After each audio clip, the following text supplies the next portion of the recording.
Hey everyone, this is Jom and welcome to Civil Raja, your gateway to future. So guys, आज के session में हम लोग देखने वाले हैं कि एक आर्किटेक्चरल प्लान जो मैंने अभी-अभी कंप्लीट किया है, उसमें क्या-क्या एलिमेंट्स मैंने ऐड किए हैं और उसकी जर्नी किस तरीके से रही थी। तो जो रफ स्केच है, वो तो मैं यहाँ पे डाउनलोड करके नहीं रख पाया हूँ, तो उसके लिए आपको एक दूसरे सेशन में मैं दिखा दूँगा।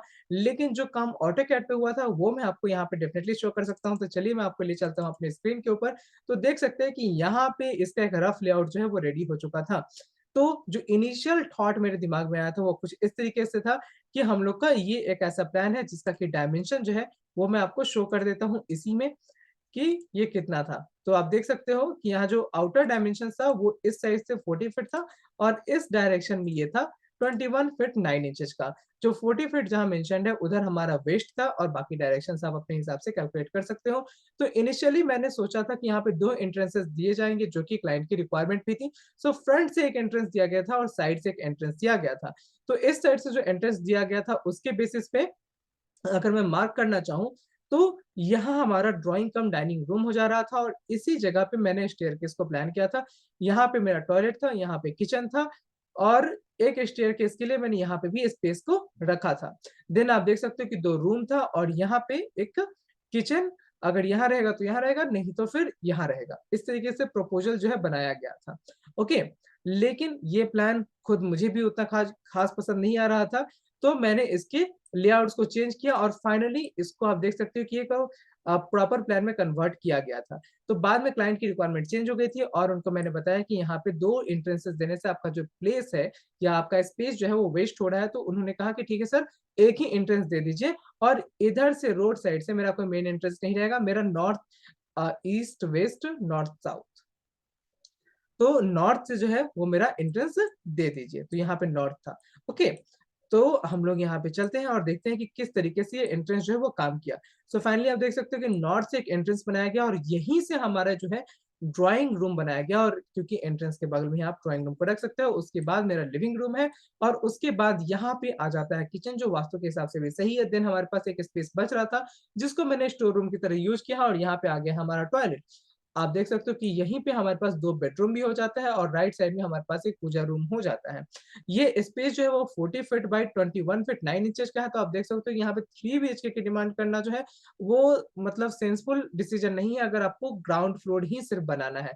तो क्लाइंट को मैंने सजेस्ट भी किया था कि आप फर्स्ट फ्लोर बना बना लो, लेकिन उनका बजट अलाउ नहीं कर रहा था, तो उन्होंने कहा कि सर मुझे सिर्फ ग्राउंड फ्लोर का ही जो प्लान है वो तैयार करके दीजिए और ग्राउंड फ्लोर पे ही सारी चीज़ों को फिट कर दीजिए। तो मैंने जो सजेशन दिया उनको वो ये दिया कि आप या तो एक ड्राइंग रूम में बेड यूज़ कर सकते हो या फिर आप अपने लिविंग रूम में एक बेड यूज़ कर सकते हो।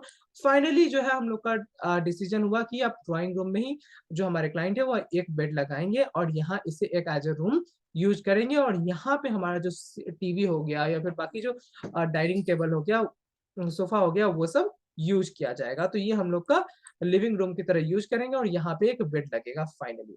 ओके। देन आप देख सकते हो कि इसमें और क्या-क्या एलिमेंट्स हैं। स्टेयरकेस के लिए यहाँ पे बहुत ज़्यादा इश्यू हो रहा था कि किस टाइप का स्टेयरकेस देंगे तो उसमें काम किया जाएगा। तो पहले हम लोगों ने नॉर्मली जो यूज़ करते हैं वो करते हैं डॉग लेग्ड स्टेयरकेस को, तो वो प्रोवाइड करने की सोची और यहाँ पे स्पेस जो है वो कंजेस्टेड हो रहा था, तो मैंने उसको यहाँ पे भी फिट करने का ट्राई किया। लेकिन इवन अगर हम लोग उसको 7 इंचेस का राइज़र रखते हैं तो भी हम लोग के लिए ये स्पेस काफ़ी नहीं हो रहा था, जो कि बाद में as a store room use किया गया है। तो हम लोगों ने क्वार्टर टर्न स्टेयरकेस की बात की तो वो भी कुछ ज़्यादा लाइक यूज़फुल लगा नहीं, क्योंकि अगर हम लोग यहाँ पे क्वार्टर टर्न का यूज़ कर लेते हैं, तो बाकी सब तो ठीक है, लेकिन यहाँ पे कोई बेड वगैरह का स्पेस जो है वो नीचे में यूज़ नहीं हो पाएगा। तो इसलिए फाइनली ये एल शेप्ड जो स्टेयरकेस है वो यहाँ पे प्रोवाइड किया गया। तो जैसे ही आप स्ट्रक्चरल प्लानिंग की बात सॉरी आर्किटेक्चरल प्लानिंग की बात करते हैं तो वहाँ पे आपको बहुत सारे लाइक एलिमेंट्स को यूज़ करना पड़ता है, उनके साइज़ेज़ को चेंज करना पड़ता है और उसके हिसाब से हमें सोचना पड़ता है। तो ये थी स्टेयरकेस की जर्नी और अब आते हैं कि हम लोग को बाकी प्लेसेस में क्या-क्या करना पड़ा था। तो आपने जो इनिशियल प्लान देखा था, इसका जो रफ लेआउट शुरू में बना था, आप देख रहे हो कि वहाँ पे वेस्ट से एंट्रेंस था और सारे जो रूम्स थे वो हमारे ईस्ट साइड में प्रोवाइड किए गए थे। लेकिन क्या है कि पीछे का प्लॉट ब्लॉक है और इस साइड का भी एक ओपन प्लॉट है जो खेत का एरिया है बेसिकली, और इस साइड में उनके पास एंट्रेंस के लिए स्पेस है। यहाँ पे 6 फीट का उनका स्पेस ऑलरेडी दिया गया है, मतलब अवेलेबल है और इस साइड में रोड है। तो यहाँ पे विंडो ओपन कर सकते थे लेकिन इस डायरेक्शन में नहीं कर सकते थे। तो इन सारे जो हमारे पास स्पेस था या फिर रूम्स थे उनको हम लोग को वेस्ट में शिफ्ट करना था। तो वही यहाँ पे वेस्ट में शिफ्ट करके यहाँ पे विंडो के लिए स्पेस छोड़ा गया है ताकि लिविंग रूम में तो विंडो नहीं रहेगा तो चलेगा, लेकिन अगर बेडरूम में विंडो नहीं रहेगा या फिर रूम के अंदर या मतलब आपका घर के अंदर विंडो ओपन हो रहा है तो वो खास सेंस नहीं बनाता है। इसलिए हम लोग का जो विंडो है बेडरूम का वो हम लोगों ने वेस्ट में प्रोवाइड किया क्योंकि यहाँ पे एक ओपन एरिया की तरह यूज़ किया जा सकता था। तो आप देख सकते हो कि यहाँ पे फाइनली सब कुछ प्रॉपर्ली फिट हो गया था। अब बारी आती है कि क्लाइंट के अप्रूवल की, तो क्लाइंट ने अप्रूव कर दिया था लेकिन ये प्लान जो है वो एक गाँव के लिए बनाया गया था, तो गाँव में बहुत सारे लोग होते हैं और वहाँ पे जाके कुछ-कुछ माइनर चेंजेस तब भी हुए और ये जो जर्नी है आप देख सकते हो कि मल्टीपल प्लान्स बने गए, उसमें से अलग-अलग चीज़ों का बनाया गया और यहाँ पे ये जाके प्लान जो है वो फाइनल हुआ था। तो इस प्लान को बेटर स्टडी करने के लिए चलते हैं इसके पीडीएफ पे जिसको मैंने प्रिंट आउट कर लिया है और उसके साथ-साथ मैं आपको इसकी जर्नी के कुछ अलग-अलग चीज़ें भी दिखाऊँगा जैसे कि जो हमारा पहला ग्राउंड फ्लोर प्लान फाइनलाइज़ हुआ था क्लाइंट के साथ वो कुछ इस तरीके से हुआ था कि हमारे पास यहाँ पे ड्राइंग रूम रहेगा जिसका कि साइज़ होगा 8 feet 6 inch by 13 feet 5 inches का जो कि एक एम्पल स्पेस है हमारे ड्राइंग रूम के लिए। साथ ही साथ 5 फीट बाय 6 फीट का एक पूजा रूम रहेगा और हम लोग आगे बढ़ेंगे तो हमारे पास लिविंग रूम रहेगा, वो होगा 8 feet 6 inch by 14 feet 1 inches का, ओके। एंड देन हमारे पास 2 बेडरूम ओपन हो जाते हैं जिसका कि डोर जो है डायरेक्टली लिविंग रूम में ही ओपन हो रहा है।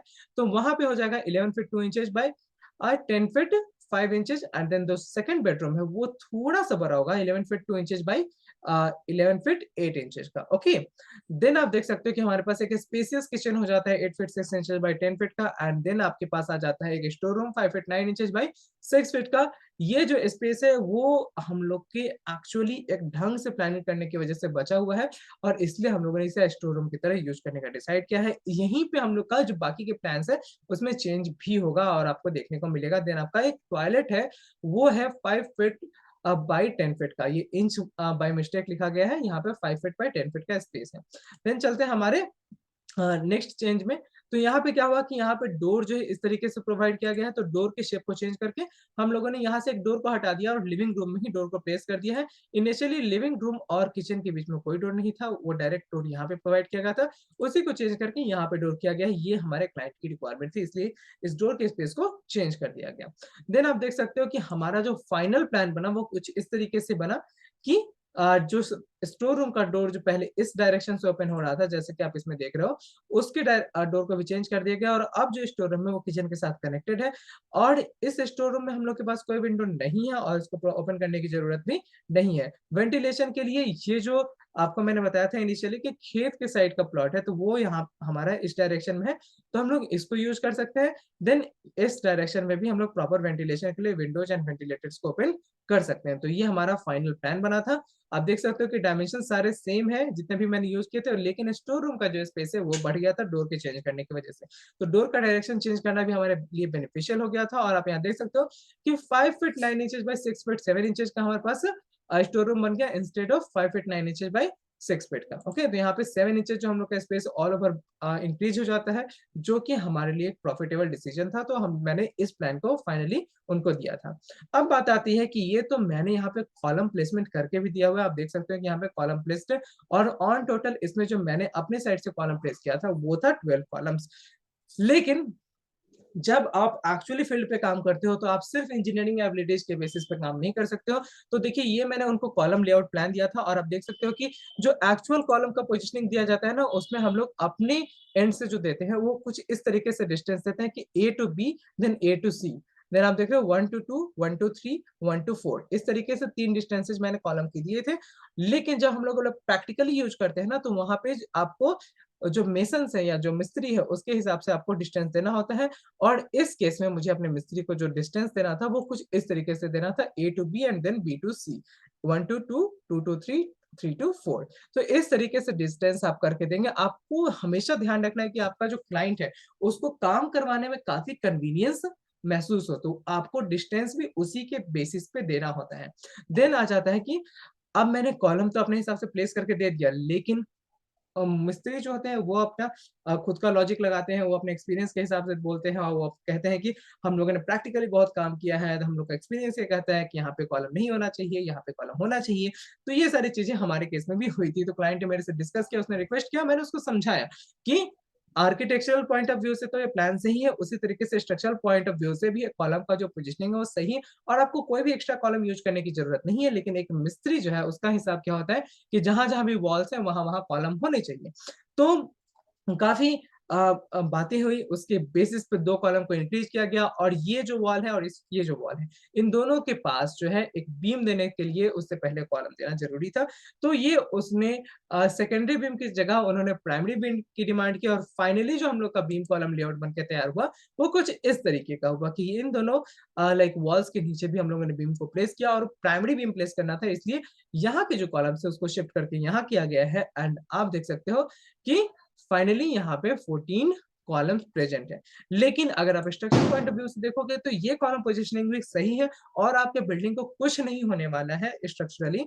लेकिन आपको जब फील्ड में काम करते हो तो वहाँ पे बाकी चीज़ों का भी ध्यान देना होता है और मैंने अपनी क्लाइंट की रिक्वायरमेंट की बेसिस पे को ध्यान में रखते हुए साथ ही साथ उनके सैटिस्फैक्शन को ध्यान में रखते हुए यहाँ पे मैंने 2 कॉलम को इंक्रीज़ किया और मिस्त्री की रिक्वायरमेंट के हिसाब से मैंने कॉलम को पोजीशन किया, उसके डिस्टेंसेस को उनको प्रोवाइड किया।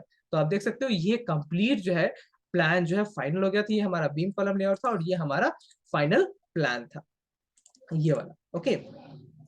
देन आप देख सकते हो कि इसमें अब एक चीज़ और बाकी है, वो है फर्नीचर लेआउट। तो जल्दी ही मैं इसके फर्नीचर लेआउट को कंप्लीट कर दूँगा और उसपे एक लाइक सेपरेट वीडियो बना दूँगा, क्योंकि वैसे भी ये वीडियो जो है काफ़ी लंबा हो रहा था और मैं वेट नहीं कर सकता था। ऑलरेडी मैंने आई गेस 10-12 डेज़ के बाद वीडियो पोस्ट कर रहा हूँ। तो guys sorry for discontinuity and अगर आपको ये वीडियो अच्छा लग रहा है, तो आप इसे लाइक करिए, इसे अपने दोस्तों के साथ शेयर कीजिए और मेरे चैनल को सब्सक्राइब कीजिए अगर इस पे नए हैं तो। मैं डेफिनिटली ट्राई करूँगा कि अपने मल्टीपल बैचेस होने के बावजूद भी यूट्यूब पे कंटिन्यूटी जो मेंटेन कर सकूँ एंड अगर आप मेरे प्रोफेशनल बैच को ज्वाइन करना चाहते हैं तो आपके पास ऑलरेडी नंबर होगा।